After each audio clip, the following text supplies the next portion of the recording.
चलो जी, हम लोग यूपी बोर्ड क्लास 9th का साइंस का चैप्टर पढ़ने जा रहे हैं, कार्य तथा ऊर्जा।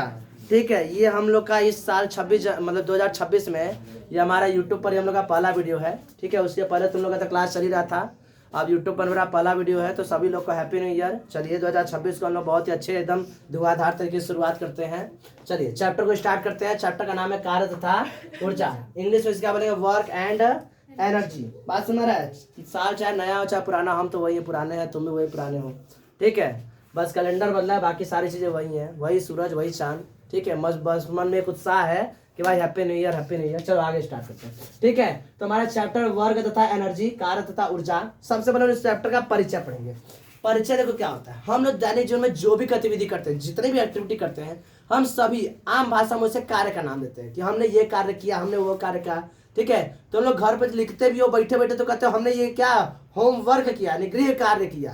ठीक है, क्लास बैठे बैठे 2-4 अक्षर लिख दोगे तो कहोगे हमने क्लास वर्क किया, यानी कि कक्षा कार्य किया। बात समझ रहा है, कोई भी व्यक्ति कोई भी कार्य करता है, बैठे बैठे कोई कार्य करा, इधर सामान इधर, तो हम लोग कुछ भी गतिविधियां करते हैं उसे क्या बोलते हैं, कार्य करते हैं। क्या कहते हैं, कार्य करते हैं। परंतु विज्ञान इस भाषा को, इस बात को नहीं मानता है। विज्ञान कहता है कि भाई तुम्हारे कहने से मान जाएंगे कि हाँ कार्य किया, उसका प्रमाण दो। क्या दो, प्रमाण दो। प्रमाण लाने के लिए भाई तो तुम्हें सबूत लाने होंगे, तो दो लोग आएंगे गवाही देने के लिए। क्या करने आएंगे, 2 लोग गवाही देने आएंगे। अगर दोनों लोग गवाही देंगे तब कहेंगे हाँ कार्य हुआ, तब जज सब कहेंगे हाँ कार्य हुआ, अदरवाइज ऑर्डर करते रह जाएंगे। बात समझ रहा, तुम लोग चिल्लाते रह जाओगे हाँ कार्य हुआ करो, तो कार्य नहीं माना जाएगा। कौन 2 लोग है अभी देखा जाएगा। बात समझ रहा है, तो कार्य कैसे होगा विज्ञान की भाषा में, हम लोग आम भाषा से अलग होता है। ध्यान समझो, चैप्टर पार्ट परिचय में क्या पढ़ेंगे, हम दैनिक जीवन में जो भी गतिविधि करते हैं उसे कार्य कहते हैं, परंतु विज्ञान इस भाषा को, इस बात को क्या कहता है, एकदम कदापि स्वीकार नहीं करता है। वो कहता है भाई किसी भी वस्तु का कार्य तब माना जाएगा जब उस वस्तु पर हम बल लगाए। क्या लगाए, बल लगाए। एक आदमी मिल गया, कौन मिल गया, बल, यही एक आदमी, यही गवाही देगा। जा कहेगा भाई बल लगा है, तब कहेगा हाँ कार्य हुआ। अभी आधा अधूरा, अभी एक और व्यक्ति आएगा कार्य बताने के लिए, गवाही देने के लिए, कौन है देखा जाएगा। मान लेते हैं कि एक सरफेस है, ये क्या है, सरफेस है। ठीक है, इस सरफेस पर ये एक वस्तु रखी हुई है। क्या रखी हुई है, एक वस्तु, दूसरा वस्तु रखते हैं। ठीक है, ये वस्तु रख दिए। ठीक, अब ये व्यक्ति इधर से चल के आता है। ठीक, ये चल के, इस पर क्या लगाएगा, बल। क्या लगाएगा, बल। इस तरह से बल लगा के इससे क्या कर दिया है, विस्थापित कर दिया। क्या कर दिया है, इस यहाँ इस पॉइंट पर था, इस पॉइंट से डिस्प्लेस कर क्या कर दिया है, इस पॉइंट पर। ठीक है, बल किस डायरेक्शन से किधर से लगा था, तो इधर से इधर क्यों लगा था, इधर से इधर की ओर। ठीक है, तो विज्ञान की भाषा में कहेंगे अब कार्य हुआ है, अब कार्य हुआ है। बात सुना है, तो कार्य क्या है, तो कार्य वह भौतिक राशि, भौतिक यानी फिजिकल क्वांटिटी है, एक ऐसे फिजिकल क्वांटिटी है जिसमें जब किसी वस्तु पर बल लगाया जाए, क्या लगाया जाए, बल लगाया जाए, और बल लगा के उस वस्तु को बल की ही दिशा में विस्थापित किया जाए, बल की दिशा में विस्थापित किया जाए, तो माना जाएगा कार्य हुआ है, तो माना जाएगा कार्य हुआ है। चलो आज देखते हैं, जब किसी वस्तु यानी ऑब्जेक्ट पर बल लगाकर उसे बल की दिशा में स्थानांतरित मतलब बल की दिशा में विस्थापित क्या कर दिया जाएगा, विस्थापित किया जाएगा। क्या किया जाएगा, यहीं पर हम लोग लिखते हैं विस्थापित। क्या लिखते हैं, विस्थापित किया जाता है। विस्थापित कर दे तो हम कह सकते हैं, हम क्या, पूरा विश्व कहेगा, क्या कहेगा कि कार्य किया गया है। कार्य क्या किया गया है, किया गया है। बात समझ रहा है, ये इसी की जगह पर लिख सकते हैं, स्थानांतरित क्या लिख सकते हैं हम लोग, विस्थापित। बात समझ रहा है। अब देखो, यह एक सदिश राशि है भाई, सदिश राशि होगा। कार्य क्या किस पर डिपेंड कर रहा है, बल पर और विस्थापन पर। बल भी एक सदिश राशि है, विस्थापन भी सदिश राशि, अतः कार्य क्या है, एक सदिश राशि। बात समझ रहा है, तो कार्य क्या है, एक सदिश राशि। सदिश राशि वेक्टर क्वांटिटी, क्या है, वेक्टर क्वांटिटी। वेक्टर क्वांटिटी जैसे ही आ रहा है, जैसे ही शब्द हम बोल रहे हैं सदिश राशि, तुम्हारे मन में तुरंत 2 चीज आने चाहिए। इसका मतलब इसमें दिशा तथा परिमाण दोनों है, इसमें डायरेक्शन और मैग्नीट्यूड दोनों। बात समझ में रहा है, इतना दिमाग में स्ट्राइक करना चाहिए, तभी जाके तुम लोग 9th के स्टूडेंट कहलाओगे। अब 2 महीने बाद तुम लोग सब लोग 10th में जाने वाले हो, तो अपने ब्रेन को शार्प करो, 26 में नई शुरुआत करो। बात समझ रहा है, पढ़ाई के लेवल को बढ़ाओ, तब जाके कुछ होगा। वही पुराने बहाने, घिसे पीटे बहाने बनाओगे, यह कारण है मेरा कॉपी नहीं बना हुआ, कारण है मेरा चैप्टर नहीं कंप्लीट हुआ, तो बेकार है। 26 में भले नए साल में नया बहाना बताओ कि भैया मेरा हाथ फिरा गया था इसलिए मेरा होमवर्क नहीं कंप्लीट हो पाया। बात समझ रहे कि नहीं। चलो आगे बढ़ते हैं, नया शुरुआत करो। तुम लोग क्लास 10th में, तुम लोग भूल जाओ तुम लोग 9th में थे, वह बात पुरानी है जो तुम 9th में पढ़ा करते थे। अब नया नया साल में नया नया बात है, तुम लोग क्लास 10th में आगे बात समझ आएगा नहीं? हाँ जी, आगे बढ़े। तो वेक्टर क्वांटिटी मतलब क्या है? इसमें दो चीजें हैं, क्या क्या है? तो एक डायरेक्शन है, क्या है? डायरेक्शन, और दूसरा क्या है? मैग्नीट्यूड भी है, यानी दिशा भी है और परिमाण भी, दिशा भी है और परिमाण भी। किसी को दिक्कत? बात समझ रहा है? आगे देखो, अब हम देखते हैं, क्या देखते हैं भाई कि कार्य होने के लिए दो चीजें आवश्यक है। दो चीजें क्या है?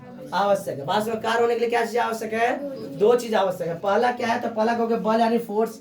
भाई किसी भी वस्तु पर कार्य करने के लिए या किसी वस्तु द्वारा कार्य कराने के लिए सबसे पहले मुझसे क्या लगाना होगा? बल लगाना होगा। क्या लगाना पड़ेगा? बल लगाना पड़ेगा। बैठे बैठे तो किताब सड़क से इधर से उधर चले जाओ, खा के किताब उठेगा? हाँ, पास में रहे किताब उठेगा? नहीं उठेगा। कहोगे मेरा होमवर्क फटाफट हो जाए, नहीं होगा। ठीक है, तो किसी भी वस्तु पर कार्य करने के लिए सबसे पहले क्या लगाना होगा? बल लगाना। बल यानी फोर्स लगाना पड़ेगा। क्या लगाना पड़ेगा? फोर्स। चलो फोर्स लगा दिए हम, फोर्स लगा दिए हम। धरती पर कब से ये दीवार पर फोर्स लगा रहे हैं? दीवार पर क्या लगा रहे हैं? फोर्स लगा दिए। लगा दिया, लगाए? दीवार घिसका? नहीं घिसका। हम फोर्स लगाते लगाते पसीना से तर तर हो जाएंगे, लेकिन विज्ञान आगे कहेगा हम इतना मेहनत करेंगे, 2 घंटा से फोर्स लगाए रहेंगे, ताकत लगा रहेंगे, धकेले रहेंगे, पसीना से तर तर हो जाएंगे, लेकिन विज्ञान आगे तुरंत कहेगा तुमने कार्य नहीं किया। तुमने कार्य क्यों? क्योंकि हमने बल तो लगाया था, एक चीज पूरा किया हमने, लेकिन उसमें विस्थापन नहीं कर पाए। अतः वर्क बराबर क्या हो जाएगा? 0। वर्क क्या हो जाएगा? 0। बात सुन रहे हैं? तो बल अब हम लोग देखते हैं कार्य होने के लिए दो चीज आवश्यक है, एक बल और दूसरा विस्थापन। बल लगाने पर बल की ही दिशा में विस्थापन, बल लगाने पर बल की दिशा में विस्थापन होगा, तब जब हम कहेंगे कार्य हुआ है, कार्य हुआ है। बात समझ रहा है? कोई दिक्कत? इसे कैपिटल W से रिप्रेजेंट करते हैं। अतः W बराबर F into D S. D S का मतलब क्या होता है? इसको हम लोग F इंटू एस लिख सकते हैं। W बराबर लिख सकते हैं F into S, F into S. D S का मतलब होता है, डी मतलब होता है स्मॉल, छोटा सा डिस्प्लेसमेंट हुआ है। भाई डिस्प्लेसमेंट छोटा सा भी हुआ ना, छोटा सा हुआ तो क्या हुआ। तो डिस्प्लेसमेंट डी एस का मतलब क्या होता है? छोटा सा विस्थापन भी हुआ, तो इसका मतलब कार्य हुआ है, कार्य हुआ है। बात समझ रहा है? तो W बराबर क्या होगा? F into D S. देखो F फोर्स है, एक सदिश राशि है, वेक्टर क्वांटिटी है, एस भी एक वेक्टर क्वांटिटी है, डिस्प्लेसमेंट। ठीक है, तो W बराबर क्या हो जाएगा? वेक्टर क्वांटिटी होगा। किसी को दिक्कत? यहाँ तक समझने कोई समस्या? कार्य समझ में आ रहा है? वैज्ञानिक जी सही समझाया कार्य क्या होता है? विज्ञान भाई सही बोल रहा था कि हाँ कार्य कब माना जाएगा। ऐसे तो कौनों कह देंगे हम बैठे बैठे हमने कार्य किया है। ठीक है, तो कार्य कब माना जाएगा? जब उस पर बल लगाया जाए और क्या किया, जो उसमें बल की दिशा में विस्थापन किया जाए। किसी को समस्या? बात समझ रहा है? इसको लिखो लो फटाफट से एकदम। चलो जी, अब ध्यान समझो। देखो हम लोग अब पढ़ने जा रहे हैं, तो कार्य का व्यापक सूत्र, कार्य का फॉर्मूला पढ़ रहे हैं हम लोग। W बराबर क्या होता है? F इंटू डी एस, यानी कार्य बराबर क्या होता है? बल गुणे विस्थापन, बल गुणे विस्थापन। ये कब होगा? जब बल और ये कब लगेगा? जब बल और विस्थापन दोनों एक दिशा में हो, बल लगाया गया बल और विस्थापन क्या हो? समान दिशा में हो, तब ये फॉर्मूला यूज होता है। ठीक है, लेकिन क्या होगा जब मान लेते ये वस्तु है, इस पर इस दिशा से बल लगाया जा रहा है, इस दिशा से क्या लगाया जा रहा है? बल, और विस्थापन इस दिशा से हो रहा है। जैसे हम लोग किसी वस्तु से हम लोग मान लो जैसे कोई वो होता है, ट्रॉली कोई खींच रहा है, नहीं ट्रॉली बैग होता है, ट्रॉली बैग पर बल तुम इधर लगाते हो और इसे थोड़ी नहीं करके खींचते हो। कैसे करते हो? ऊपर की ओर, और ट्रॉली बढ़ता है आगे की ओर। तुम्हारे लगाया गया बल में बल इस तरह से हो गया और ट्रॉली का डिस्प्लेसमेंट इस साइड से, तो दोनों के बीच में क्या होता है? एंगल डेवलप होता है। क्या होता है? एंगल। तो वहां पर ये फॉर्मूला नहीं काम करेगा ना, ये फॉर्मूला नहीं काम करेगा, तो वहां पर हमें व्यापक फॉर्मूला लगाना पड़ेगा, यानी कि एक्सटेंसिव फॉर्मूला ऑफ वर्क। हमें क्या करना है? जो एक्सटेंसिव फॉर्मूला ऑफ वर्क, तो फॉर्मूला हमारा होता है F into D S cos theta. क्या होता है? F into D S cos theta. यहाँ तो तुम्हें बात समझ में आई थी, क्योंकि सब हमारे परिचय के थे। कॉस थीटा कोई अजनबी व्यक्ति आ गया, क्या आ गया है? अजनबी व्यक्ति। इस अजनबी व्यक्ति से अगर दोस्ती यारी हो जाए तो ये भी हमारे लिए सही हो जाएगा। तो कॉस थीटा क्या होता है? यह क्या होता है? लगाया गया बल तथा विस्थापन के बीच के कोण को क्या बोलते हैं हम लोग? थीटा बोलते हैं। क्या बोलते हैं? थीटा बोलते हैं। कॉस कौन है? ये हम लोग जब क्लास 10th में जाएगा तो हमें ट्रिग्नोमेट्री में पढ़ेंगे, तो तुम लोग को थोड़ी देर समझने आ जाएगा। बस तुम अभी कितना क्या समझोगे कि किया लगाया गया बल तथा विस्थापन, किए गए विस्थापन के बीच वाले एंगल क्या बोलते हैं हम लोग? थीटा बोलते हैं। क्या बोलते हैं? थीटा। थीटा इस तरह से रिप्रेजेंट करते हैं एंगल को। तुम यहाँ पर अल्फा रिप्रेजेंट करो, कोई दिक्कत नहीं। तुम यहाँ पर बीटा रिप्रेजेंट करो, कोई दिक्कत। तुम ए रिप्रेजेंट करो, कोई दिक्कत नहीं है, जो इच्छा करे थीटा इस तरह लिख देते हैं। जनरल भाषा में क्या यूज करते हैं? थीटा यूज करते हैं। तुम्हारी जो इच्छा, तुम अपने नाम का पहला लेटर यूज करो, कह दो ये एंगल है, देखो cos A, cos B, cos सी, ठीक है, बात समझ रहा है? तो डब्ल्यू बराबर क्या हो जाएगा? F into D S cos theta, जहां पर थीटा क्या होता है? थीटा देखो इससे बनता है जिसे करके, ठीक है, हम शॉर्टकट में इसे बना दें क्यू की तरह, इस तरह से करके ऐसे बनता है, ठीक है, इस तरह बना देते हैं। देखो थीटा बराबर क्या होता है? बल तथा विस्थापन के बीच बना कोण, लगाया गया बल तथा विस्थापन के बीच के बने कोण क्या बोलते हैं लोग? थीटा, वही थीटा रिप्रेजेंट करा, ठीक है। कुछ विशेष स्थितियां जान लो, ध्यान समझो। मान लेते हैं कि जैसे एक व्यक्ति है, कोई एक व्यक्ति है, वो 50 किलो वजन ले लिया ऐसे करके और सर पे से लादे हुए, सर पे से लादे हुआ है। अब बताओ क्या लगता है वो बल किधर लगाया हुआ है? अब ऐसे लाद कैसे चल रहा है, ऐसे करके चल रहा है, बताओ बल किधर लगाया है?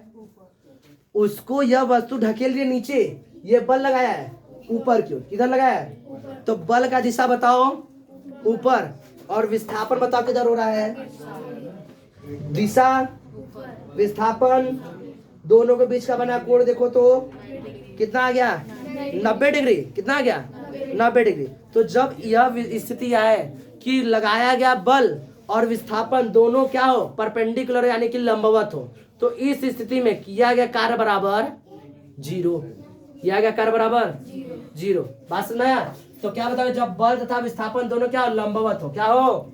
लंबवत हो। जब लंबवत यानी परपेंडिकुलर हो तो क्या कहेंगे? तो किया गया कार्य बराबर क्या होता है? 0 होता है। कैसे? इधर देखो, मान लेते वस्तु है जिसे हम लिए थे, कबार बुला देते, बल लगाया ऊपर की ओर, विस्थापन और आगे की ओर, बीच बना कोण कितना हो गया? 90 डिग्री। कितना हो गया? 90 डिग्री। बताओ कार्य का व्यापक फॉर्मूला क्या होता है? कार्य का व्यापक फॉर्मूला होता है F into D S cos theta. Theta बराबर कितना आया? 90 डिग्री। याद कर लो, कॉस 90 का वैल्यू होता है, कॉस 90 डिग्री का वैल्यू होता है 0। क्या होता है? 0। कॉस 90 डिग्री का वैल्यू क्या होता है? 0।